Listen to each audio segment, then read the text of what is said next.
आज जो भी मैं कहूंगा वो सीधे अपने बिहार के भाइयों के लिए होगा। चुनाव का बिगुल बज चुका है, चुनाव बिहार के सर पे थोपा जा चुका है। न ताली बजाई जा रही है, न थाली बजाई जा रही है, अब तो बस चुनाव कराया जा रहा है, जो भारतीय जनता पार्टी के लिए बहुत जरूरी है।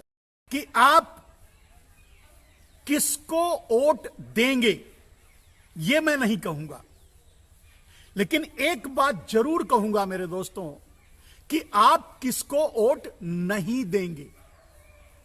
और यह विनती है, यह अनुरोध है कि आप किसको वोट नहीं देंगे। किसी भी कीमत पे आप भारतीय जनता पार्टी को वोट नहीं देंगे, जिसे आप पसंद कीजिए। उसके अलावा भारतीय जनता पार्टी एलाइज, जिसमें नीतीश कुमार हैं या और भी जो लोग जुड़ते हैं, इनके व्यवहार, इनकी गद्दारियों को, इनके देशद्रोह को आपने महसूस किया है, देखा है, झेला है। Bharatiya Janata party and company या Bharatiya Janata party and gang को वोट नहीं देना है। किसको वोट देना है अगर आप ये मुझसे पूछेंगे तो मैं कहूंगा दोस्तों, आप जिसको पसंद करते हैं, जिसे चाहते हैं वोट दीजिए, भारतीय जनता पार्टी को छोड़ करके। वोट देते समय आपको क्या याद रखना है? जैसे ही आप वोट देने जाएंगे तो भारतीय जनता पार्टी के और नरेंद्र दामोदर दास मोदी के उन कुकर्मों को एक बार याद कर लीजिएगा। अब यह नीतीश कुमार वही हैं जो नरेंद्र मोदी के साथ मंच पर खड़े होने के लिए तैयार नहीं थे। चलिए, उनको कुछ मिला होगा, कुछ लाभ हुआ होगा तो वो चले गए, लेकिन आपको क्या मिला? उन्हें कुछ दलाली मिली होगी, उन्हें कुछ मिला होगा, जो भी मिला होगा, तो वो चले गए, लेकिन आपको क्या मिला? अगर आप उनकी इस बात को याद करेंगे कि यह आदमी देशद्रोही है, यह आदमी अपनी बात का पक्का नहीं है, और मैं ये बात अक्सर कहता हूं मेरे दोस्तों, जो आदमी अपने बात का नहीं, वो अपने बाप का नहीं। इस बात को जरूर याद रखना। मेरे बिहार के भाइयों, आपको गुजरात में दौड़ा दौड़ा कर मारा गया था, याद कर लीजिएगा। वोट देने से पहले एक बार जरूर वो सीन याद कीजिएगा कि एक बिहार के लड़के के गलती के कारण क्या पूरे बिहार वासी खराब हो गए थे, बुरे हो गए थे?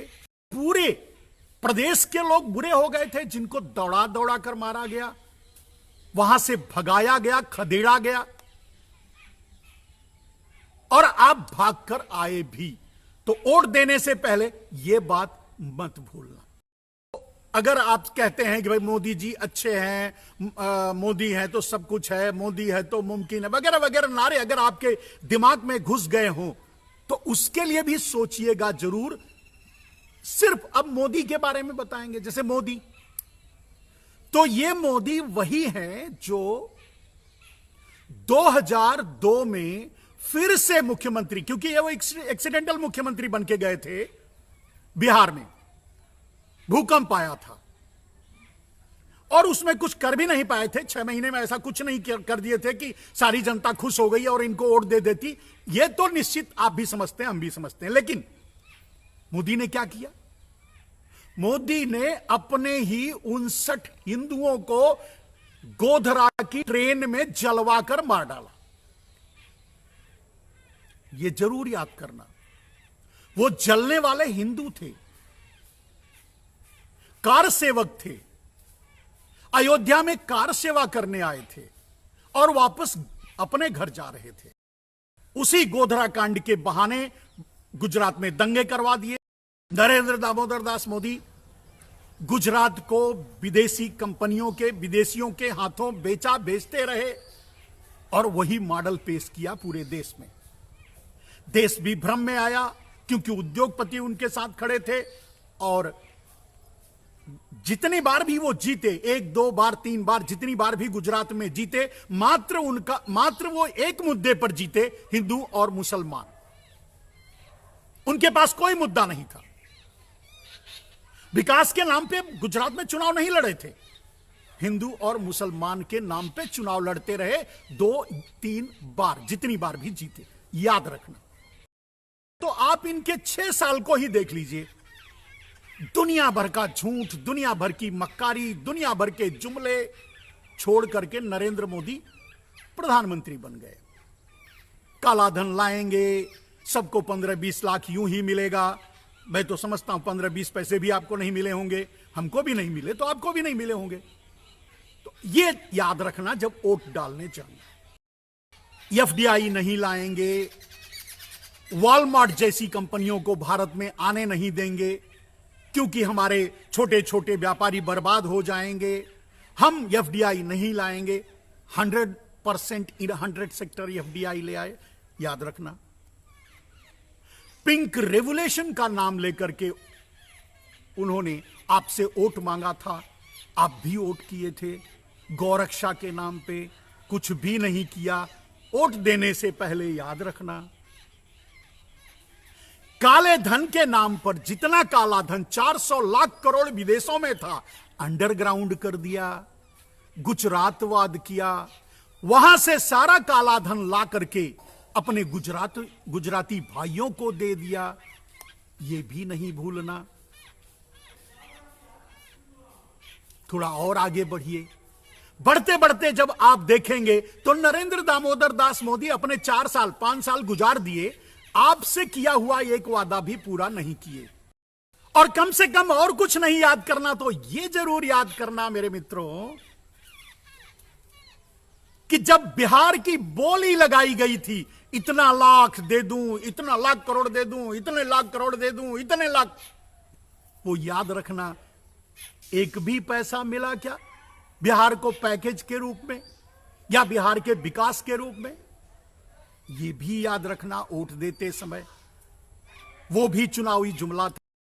भूखमरी 2 गुना हो गई। 55 पोजीशन में जहां भारत था 103 पोजीशन पे पहुंच गया। किसानों की आत्महत्या बढ़ी। भारत पे लोन, आपको तो पता ही होगा कि जितना कर्ज भारत 2014 से पहले के सारे प्रधानमंत्रियों ने, माने 2014 तक जितना कर्ज भारत लिया था, उससे ज्यादा कर्ज भारत यानी नरेंद्र दामोदर दास मोदी ने इन 6 सालों में ले लिया। और जानते हैं क्यों लिया? सिर्फ अपने गुजराती भाइयों का पेट भरने के लिए। यह भी याद रखना, वोट देने से पहले भारत को कहां पहुंचा दिया यह आप भी जानते हैं, हम भी जानते हैं। लेकिन चुनाव तो उनको जीतना था।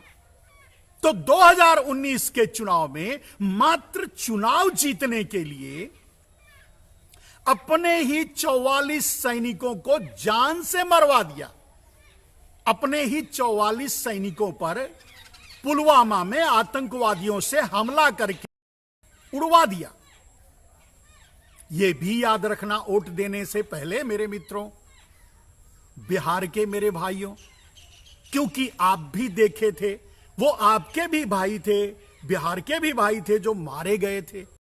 कर नरेंद्र दामोदर दास मोदी ने पूरे भारत से फिर से वोट मांगा कि मुझे प्रधानमंत्री बना दो, और यह देश उनको प्रधानमंत्री बना दिया।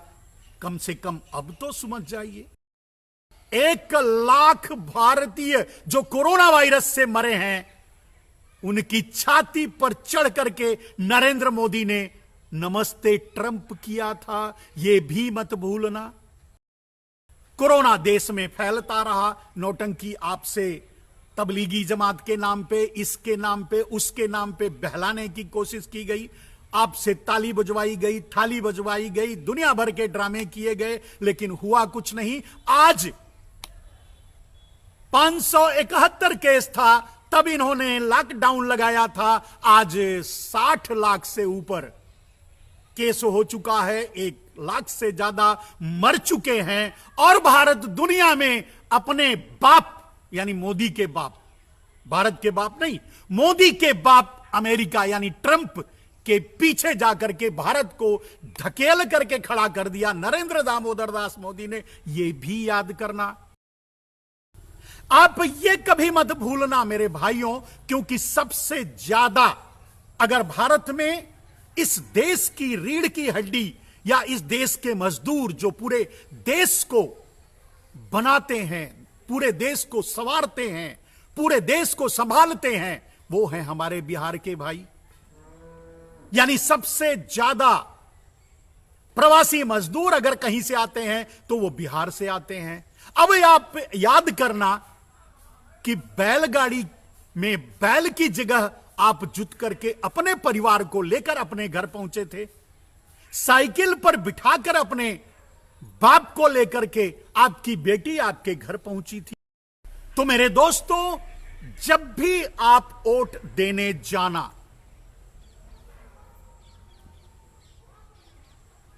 ये बातें भूलना नहीं।